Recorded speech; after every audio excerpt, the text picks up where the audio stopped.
Hinirang tayo ni Kristo upang mamuhay, upang mamungang totoo bilang mabuting tao.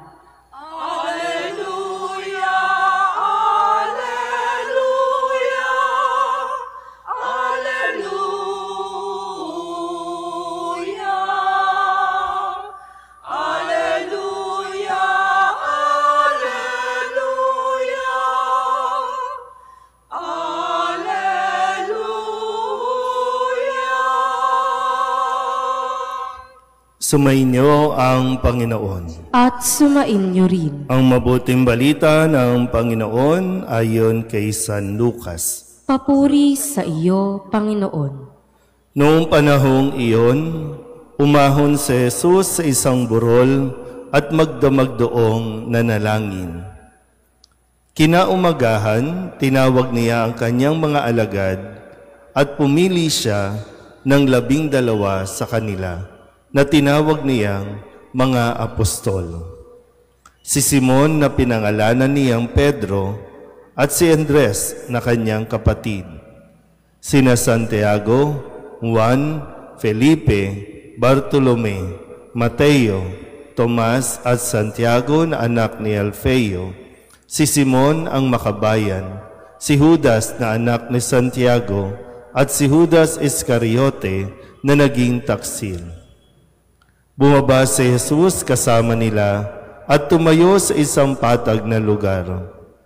Naroon ang marami sa kanyang mga alagad at ang napakaraming tao buhat sa Judea at Jerusalem at sa mga bayan sa baybaying dagat ng Tiro at Sidon. Pumaroon sila upang makinig sa kanya at mapagaling sa kanilang mga karamdaman. Pinagaling din niya ang mga pinahihirapan ng masasamang espiritu at sinikap ng lahat ng tao na mahipo siya sapagkat may taglay siyang kapangyarihang makapagpagaling ng lahat.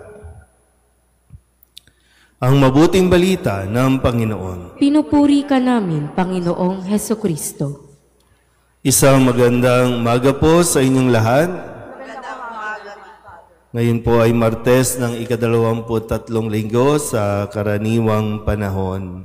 At sa ating Ebanghelyo ngayon mula kay San Lucas ay narinig natin ang pahayag tungkol sa pagpapangalan o pagpili ni Jesus sa kanyang tinawag na mga apostol, ng kanyang mga alagad.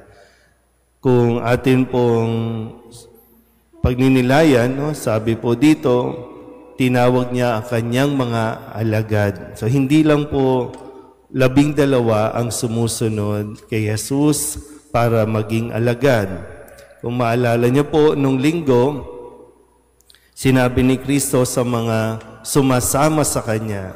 Sabi po, napakaraming sumasama sa Kanya. Pero ang sabi niya, hindi maaaring maging alagad ko ang sinumang umiibig sa kanyang ama, magulang, kapatid ng higit sa kanya at hindi lumilimot ng ukol sa kanyang sarili. So maraming sumasama para maging alagad ni Kristo. Pero ngayon ay pinangalanan niya at pumili siya ng 12 para maging mga apostol, para maging mga tagapaglingkod. Pinili. At ang kagandahan din po na kailangan natin matutunan bago siya humirang ng 12 mamumuno ay si Jesus ay umahon mula sa isang burol at magdamag na nanalangin. At kinamagahan, ito ang bunga ng kanyang pananalangin. Ipinagdasal niya muna, talagang, kumbaga, naglaan ng panahon para magdasal. Kaya maganda po na sa bawat desisyon na ating pong gagawin, napakahalaga na tayo po ay naglalaan ng panahon para magdasal. Ano man ang maging kalalabasan nito, kung ito ay ipinagdasal natin, nakakatiyak tayo na ito rin ang plano ng Diyos para sa atin. At baka tandaan natin, pinili ni Jesus ang 12 mula sa marami pang mga sumasama sa Kanya. O pwede natin sabihin na nagkamali ba si Jesus sa pagpili? Kasi yung mga pinangalanan dito para sa lipunan, walang silbi, walang kwenta.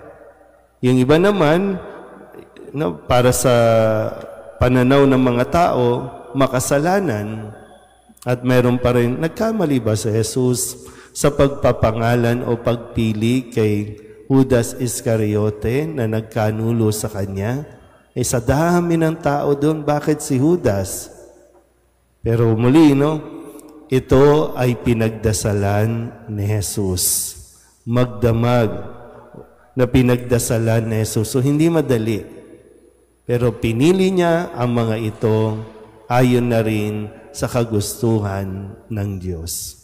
Kaya, panghuli po, sa ating paglilingkod, kailangan natin din mapagnilayan at mapagdasalan, pinili ba ako ng Diyos para maglingkod o ipinilit ko lang ang aking sarili na maglingkod? Amen.